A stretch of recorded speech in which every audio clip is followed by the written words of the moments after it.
চলেছে নিয়োগের কাঁটা, কারণ ওবিসি সংরক্ষণ মামলায় সরে দাঁড়ালো রাজ্য। সুপ্রিম কোর্ট থেকে সরে দাঁড়ালো রাজ্য সরকার। ওবিসি তালিকাভুক্ত ৭৭টি সম্প্রদায়ের স্বীকৃতি বাতিল। হাইকোর্টের রায়কে চ্যালেঞ্জ জানিয়ে সুপ্রিম কোর্টে যায় মমতা সরকার, আর সেই মামলা থেকেই এবার সরে দাঁড়ালো রাজ্য। আরো বিস্তারিত জানবো, রাজীব চক্রবর্তী আমাদের প্রতিনিধি রয়েছেন এই মুহূর্তে আমাদের সঙ্গে টেলিফোন লাইনে। রাজীব, তাহলে কি এবার নিয়োগের কাঁটা কাটতে চলেছে? একেবারেই দেখো, যে খবর, ওবিসি সংরক্ষণ মামলায় সুপ্রিম কোর্ট থেকে রাজ্য সরকার সরে দাঁড়ালো। আমরা জানি যে সুপ্রিম কোর্টে রাজ্য সরকার এসেছিল কলকাতা হাইকোর্টের রায়কে চ্যালেঞ্জ করে। রাজ্য সরকার বদলের পর অত্যন্ত বড় পদক্ষেপ, সর্বোচ্চ আদালতে সেই আপিল প্রত্যাহার করে নিল রাজ্য। রাজীব, শোনা যাচ্ছে? রাজীবের সঙ্গে আমরা যোগাযোগ করার চেষ্টা করব। যে খবরের দিকে আমরা নজর রেখেছি, অত্যন্ত এই বড় খবর, ওবিসি সংরক্ষণ মামলায় সরে দাঁড়ালো রাজ্য। সুপ্রিম কোর্ট থেকে সরে দাঁড়ালো রাজ্য সরকার। ওবিসি তালিকাভুক্ত ৭৭টি সম্প্রদায়ের স্বীকৃতি বাতিল। হাইকোর্টের এই রায়কে চ্যালেঞ্জ জানিয়ে সুপ্রিম কোর্টে যায় রাজ্য।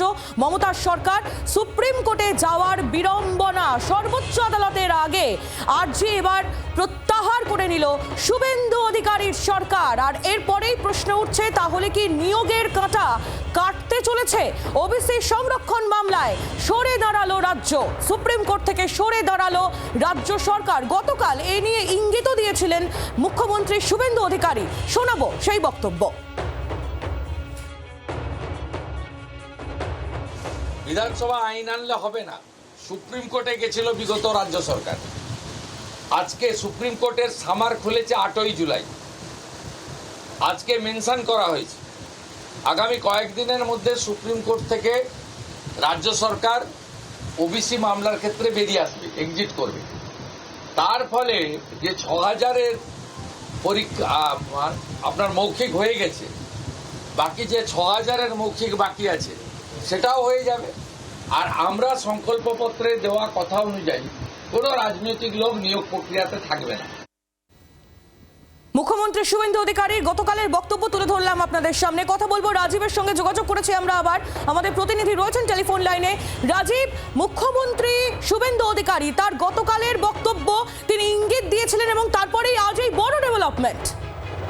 একেবারেই অত্যন্ত বড় এই সিদ্ধান্ত। রাজ্য সরকার তারা মামলা লড়বে না, অর্থাৎ কলকাতা হাইকোর্টের রায় তারা মেনে নিচ্ছে। অর্থাৎ তোমাকে জানিয়ে রাখি যে ৭৭টি সম্প্রদায়ের স্বীকৃতি দেওয়া হয়েছিল, ওবিসি তালিকাভুক্ত করা হয়েছিল। এই তালিকায় থাকা ৭৫টি সম্প্রদায়ই ছিল কিন্তু মুসলিম সম্প্রদায়।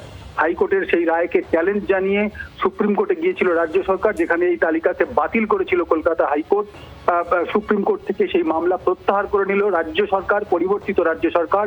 রাজ্য সরকারের তরফ থেকে আজকে যখন সলিসিটর জেনারেল এই কথা বলেন, তখন কিন্তু প্রত্যাহার করা হয়। কমিশনের পক্ষে কিন্তু আদালতে সওয়াল করেন আইনজীবী কুণাল চট্টোপাধ্যায়।